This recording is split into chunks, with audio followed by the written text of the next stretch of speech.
Thank you, Stephen, for reading from God's Word. Um, yeah, we have free notebooks and pens. If you're interested in taking notes, just raise your hands and someone will get that for you. It doesn't matter if you've been taking notebooks and pens every Sunday. So long as you're taking notes on that Sunday, we'd be more than happy for you to take another one today as well.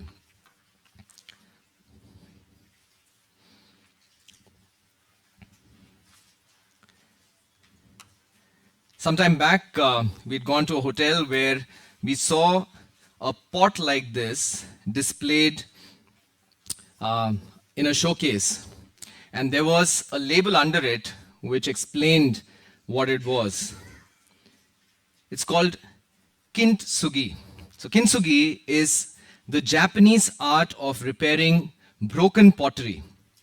In this process, pieces of broken pottery are painstakingly joined back together using a lacquer that is mixed with gold, silver, or platinum. When the process is finished, the resulting piece is more unique and usually more valuable than the original. And it is considered no longer a piece of pottery, but now a piece of art. Have you ever wondered if someone can do that for your life too?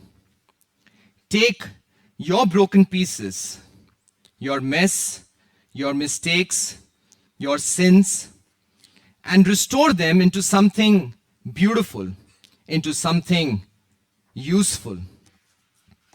Our passage for today has 4 seemingly disconnected stories in a distinct section, starting and ending with a king called Abimelech. So the first story, we see Abimelech, Sarah, and Abraham and the interaction between them. The next, it cuts to the birth of Isaac, son of Abraham and Sarah. Then it speaks about Hagar and Ishmael being asked to leave, and then they are wandering in the desert. And then suddenly again, Abimelech comes back into the scene and signs or speaks of a treaty with Abraham. 4 disconnected seeming to be, but we will see that there are 2 common threads stitching these 4 stories together. The first we see is man's flaws and failures and sins and the consequences of all of that. The second thread that we'll see throughout these 4 stories is, at the same time, there is God's grace in taking man's broken, damaged pieces, sinful consequences, and yet putting them together to meet his beautiful purpose. And as we go through these 4 stories, may God also show each of us how he is waiting to take our brokenness and turn it into his masterpiece, something that he wants to put on display, not to hide the brokenness, but to actually show that even in the brokenness, there is a beauty that only he can bring together. So as we start, we see that Abraham in chapter 20 and verse 1 is wandering. In chapter 20 and verse 1, Abraham is sojourning. He comes to a place called Gerar, which was ruled by King Abimelech. Abraham is gripped with fear that Abimelech will want his wife, and to get his wife, they will kill Abraham. Deja vu. Abraham reacts to this situation in the same way that he did earlier in Egypt in chapter 12. By the way, when I read this for the first time many years ago, and as forgetful as I am, I actually thought that I'm reading the same passage again. I went back to check if this had actually happened. But Abraham repeats his sin. The same sin in the same situation. Seems like we are reading the same story again. But God is actually giving Abraham a second chance at getting it right. But sadly, Abraham succumbs to his fears and is willing to save his life at the cost of ruining everything. Did Abraham even realize what was at stake? Was it just his life that was at stake? No, there was a lot more at stake. His wife's purity and her emotions were at stake. But Abraham was willing to discard her as someone dispensable. The fulfillment of God's promise was at stake.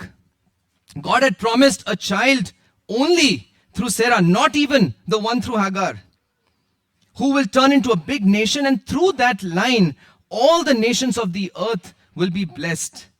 Through the line, the Lord Jesus Christ was to come as a savior of the world to bless all nations. Abraham was putting God's plan and his fulfillment of God's promise at stake.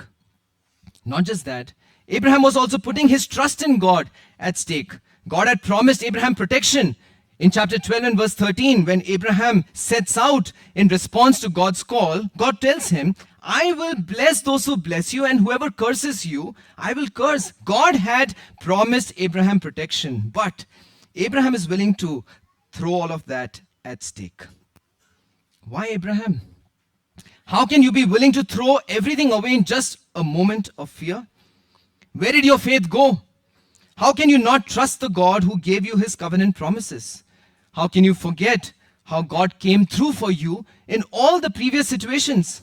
Same situation in Egypt, God came through for you. When you went to fight for Lot, God came through for you. When you prayed and asked God to rescue Lot, God came through for you. Why, Abraham? Or maybe you may be asking those questions to yourself.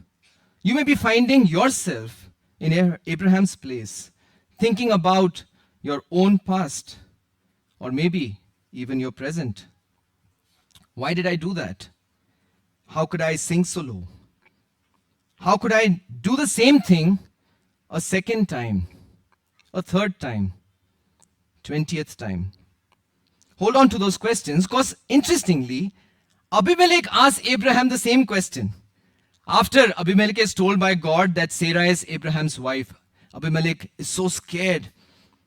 In chapter 20 and verse 3 we read, But God came to Abimelech in a dream one night and said to him, You are as good as dead because of the woman you have taken. She is a married woman. Now, verse 7, Now return the man's wife, for he is a prophet, and he will pray for you, and you will live. But if you do not return her, you may be sure that you and all yours will die. So here's his response. Early the next morning, Abimelech summoned all his officials, and when he told them all that had happened, they were very much afraid. Then Abimelech called Abraham in and said, What have you done to us? How have I wronged you that you have brought such great guilt upon me and my kingdom? Abraham has no response. You have done things to me that you should not have done. And Abimelech asked Abraham, What was your reason for doing this? Why, Abraham? Why did you do this? And when we read Abraham's response, he says, verse 11 onwards, Abraham replied, I said to myself, there is surely no fear of God in this place, and they will kill me because of my wife.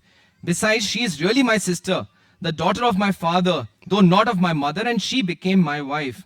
And when God had me wander, from my father's household, I said to her, This is how you can show your love to me. Everywhere we go, say of me, he is my brother. What's Abraham really saying? I don't trust you. I fear for my future. I wasn't really lying. God got me into this situation. He's the one who has been making me wander. And by the way, my wife was okay with it. Oh, Abraham sounds just like us. It shows how vulnerable Abraham was. It shows how vulnerable we are.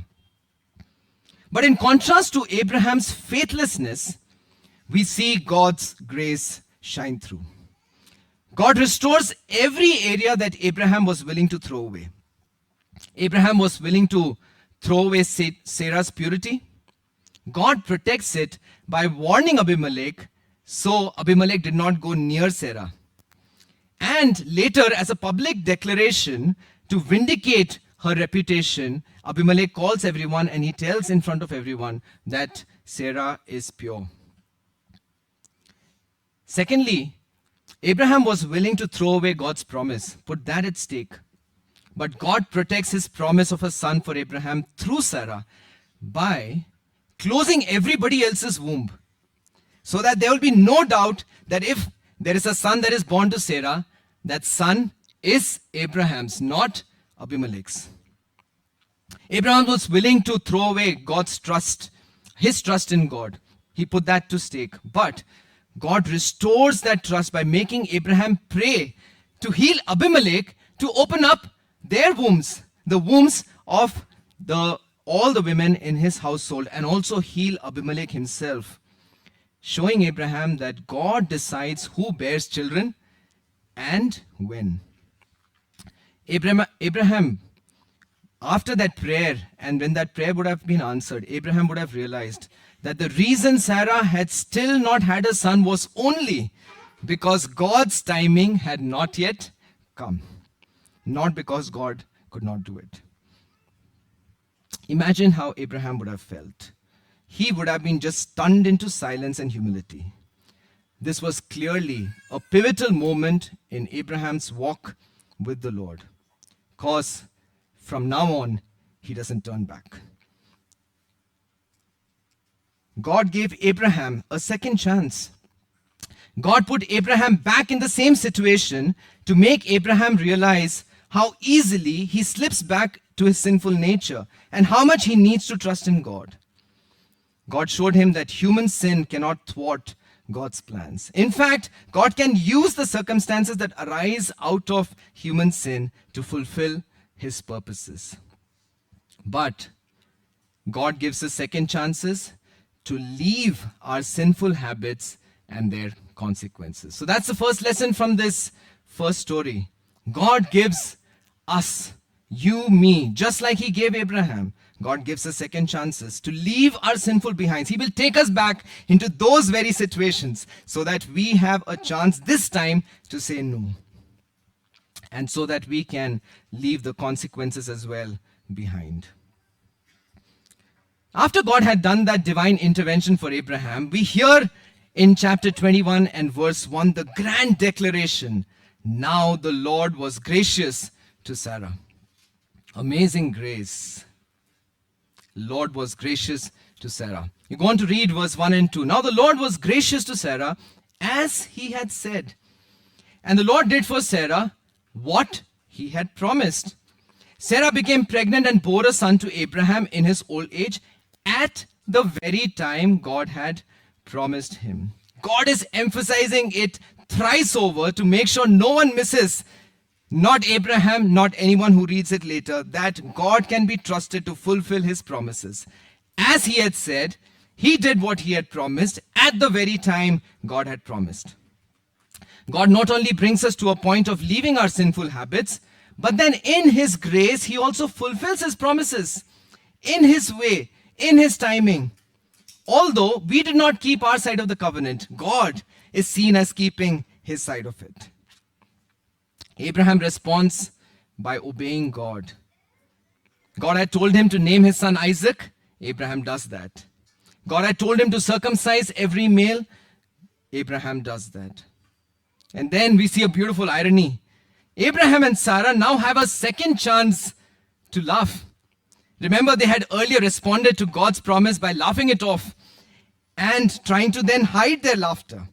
Now Sarah responds with a laughter that comes from the joy of seeing God's promise fulfilled. And she need not hide her laughter anymore. In fact, now she's asking others to join in her laughter, to join in her joy. You see God's amazing grace?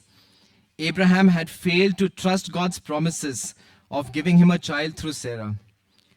God made him pray to open up wombs of other women and then gave him the promised son through Sarah. And through that experience, he taught both Abraham and Sarah that they can experience true joy only within God's plan. God's promise, God's way, in God's timing. So the second lesson is, God gives us second chances so that we can experience true joy within his plan. He gives us second chances to understand that outside of his plan, we would only have fleeting moments of happiness, never permanent joy. But he brings us to that place where we can truly experience his plan, his timing, his way, and enjoy God's joy. But there are consequences of sin. And Abraham and Sarah are now having to deal with the consequences of their sinful decision that they had done 15 years ago to get a child for Abraham through their Egyptian slave Hagar. The consequences of their sin now threaten to break their joy. This is also a repeat. Last time it was Hagar despising Sarah. This time it's Hagar's son Ishmael mocking Sarah's son Isaac. Deja vu. The rivalry between Isaac and Ishmael had already been prophesied in chapter 16 and verse 12, when Hagar had first run away and she was pregnant with Ishmael. God had told that there'll be enmity between him, between this son that you're going to bear, and his brothers. But in both cases, Sarah was wrong in the way that she took revenge. But it fit in with God's plan to separate the two lines. And so God asks Abraham to go ahead. This time, though, Abraham seems to hesitate to listen to his wife Sarah. How can he let go of his son Ishmael? That's 50% less chance of a nation coming from his offspring. That's also divorce. But more than that, when we read chapter 21 and verse 11, we realize it says that the matter distressed Abraham greatly because it concerned his son. It shows how difficult it was for Abraham to let go of his son. It shows his love, his attachment with Ishmael. But God is preparing Abraham to learn to trust God's ways rather than his own. In verse 12, God tells Abraham, "But God said to him, 'Do not be so distressed about the boy and your maidservant. Listen to whatever Sarah tells you, because it is through Isaac that your offspring will be reckoned.'" God is also preparing Abraham for even a bigger step of faith when God will ask him for Isaac as well. God will take him through a repeat of this. Abraham will feel the deja vu when we see him next Sunday. But for now, it's deja vu for Hagar. This is the second time she had to leave her master's house. The last time was 14 years ago when she was pregnant and she had to run away. We saw that in chapter 16. But God had met her in that desert, and she had called God with a special name. She had said, El Roi, God who sees me. By the way, the only person in the Bible who gave God a name. What happened now? Hagar forgot. Her mistress and master seem to have abandoned her. God seems to have abandoned her. You see, God is giving Hagar a second chance to see him, see her. God is giving Hagar a second chance to see him, how he is watching her. You see, verse 17, God heard her. God called her. God has heard that boy. Verse 19, God opened her eyes. This time Hagar was not able to see God's presence, but God opened her eyes. In the midst of the messy consequences of sin, Hagar gets to once again experience El Roi, God who sees me. Back at Abraham's house, though, in verse 8, Isaac is growing and there's a feast. But what about Ishmael? Here in this desert, no feast. Forget about growth. He's about to die. No father. Quite the contrary, God's amazing grace shines through again. Verse 20 declares, God was with the boy. Verse 18 declares, I will make him a great nation. So what Abraham should have done as a father, to provide for his son, to teach his son life skills, to find a wife, God helps Hagar to do all of that, because God will not abandon. While there are consequences of our sin, in his amazing grace, God keeps bringing us back to the same place till we learn to trust him fully. God did that to Abraham. He did that to Hagar in this place. God gives us second chances to trust him fully. He will keep bringing us to that place till that area where we have not been able to trust him, we are able to surrender to Him and trust Him fully. He's a God of second chances. He will bring us to trust Him fully. And then suddenly, out of nowhere, Abimelech appears on the scene in verse 22. It's like a cameo role. Seems odd at first glance, but it has a significant meaning to close this section. There is still some unfinished business. Not unfinished business between Abimelech and Abraham, but it's unfinished business between Abraham and God. In verse 22, Abimelech comes to strike a treaty with Abraham. He had seen his family being struck by barrenness because of Abraham's wife, Sarah. And then he saw everyone getting healed in answer to Abraham's prayer. God had told Abimelech that Abraham was a prophet. He would have also heard that Sarah had borne a child at the age of 90. So it was obvious to everyone around who was watching this family, including Abimelech, that there is something special about Abraham.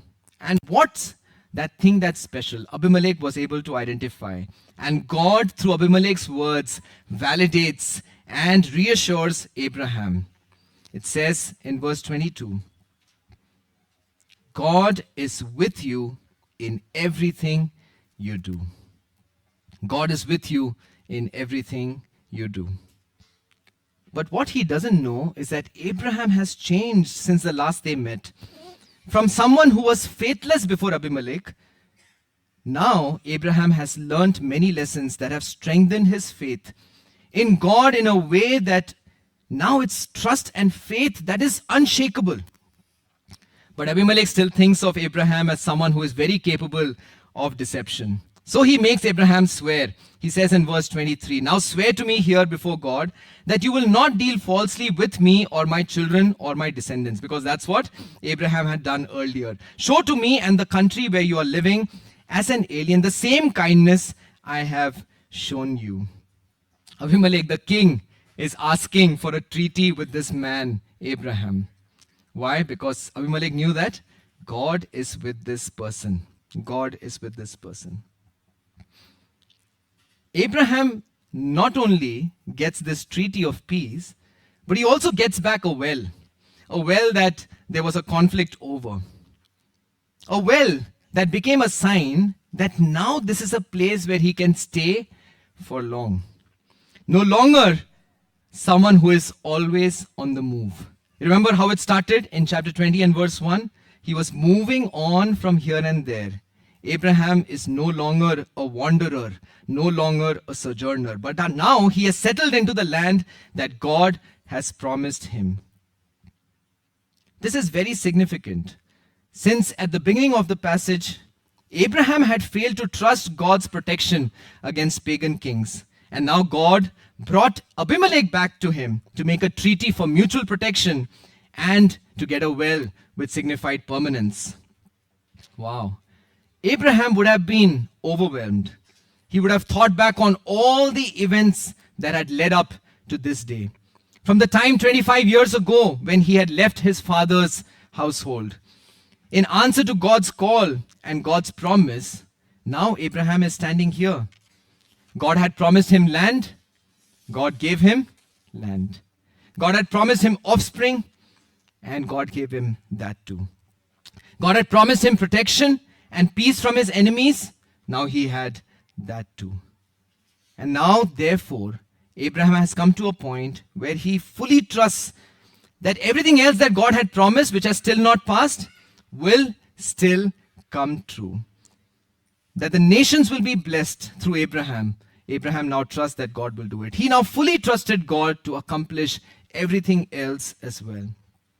Abraham now knows that God's promises are never unfulfilled. They are only not yet fulfilled. Because now Abraham knew that no circumstance can thwart God's plans. He knew that no pagan king can thwart God's plans. He knew that even his own sin cannot thwart God's plans. Abraham knew that it was purely God's unmerited favor on him. Despite his own lack of faith and even his own sin, Abraham now knew God's amazing grace. And so, as an act of faith in God, in verse 33, we see Abraham plants a tree and he calls on the name of the Lord, the eternal God, El Olam. Verse 33 says,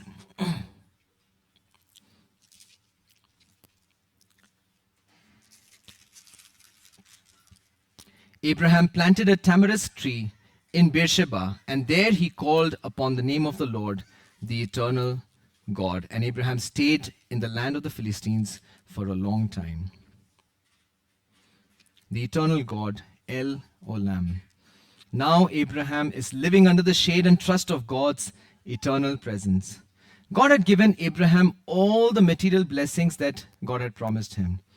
But now Abraham is telling God, God, all of these things are temporal. What I really want is you, because you are eternal. It's very interesting, because when God had promised this to Abraham in chapter 15 and verse 1 and 2, God told Abraham that, don't be afraid, I am your shield. I am your very great reward. Chapter 15 verse 1 and 2. But what was Abraham's response at that time? Oh sovereign Lord, what can you give me? What can you give me? But God has brought Abraham back to a point where he now fully trusts in God. He's come back to a point of intimately knowing God, the El Olam, and saying that, God, that's all that I want. That's all that I want. So God gives us second chances to restore our testimony and to know Him intimately. To restore our testimony and to know Him intimately. God's amazing grace shines through in the midst of our mess. He's a God of second chances. He gives us second chances to leave our sinful habits and their consequences. He gives us second chances to experience true joy, which is only found when we are within His plan. He gives us second chances to trust Him fully. And He gives us second chances to even restore our testimony among those whom we have lost the testimony, and to know Him intimately. Why don't we think about this for a while? In which of these areas has God been giving you second, third, maybe multiple chances?